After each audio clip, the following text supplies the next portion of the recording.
Taigi, mūsų žaidimas yra šiukšlių šerifas. Ir jo tikslas yra patikrinti tavo ir tavo draugų žinias apie rūšiavimą. Taigi, pradėti šį žaidimą žaidėjai turės įsirinkti savo figūrėlės ir mesti šį kauliuką. Kiek akučių išmeta ant kauliuko, tiek langelį paeina į priekį.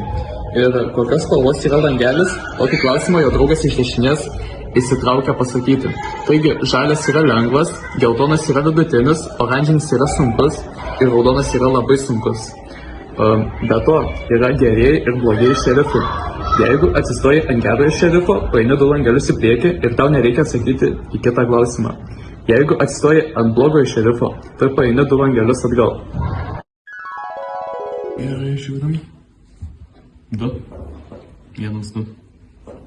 Neblogai, neblogai. Kiek stiklas gali būti perdirbamas? Stiklas, tai neribot. Tu teisus yra. Yes! 3.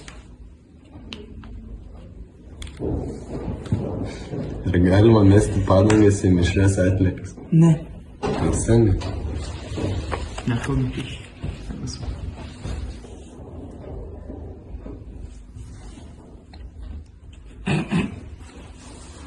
Kokios atliekos draudžiamos tekstilės konteineriai?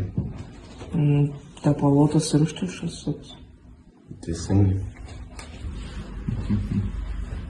5. 1, 2, 3, 4, 5.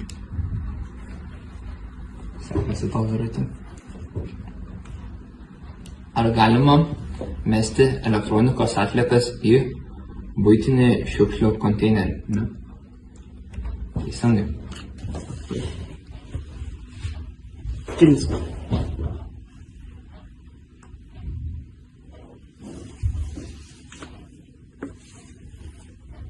Kodėl atliekų mažinimas yra svarbesnis nei jų perdirbimas? Nes stiklinės atliekas yra perdirbamas. Gal.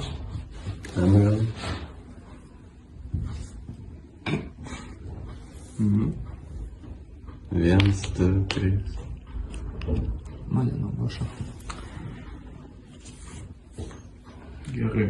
Ką galima daryti su senais drabužiais, kad jie nepatektų į sąvartyną?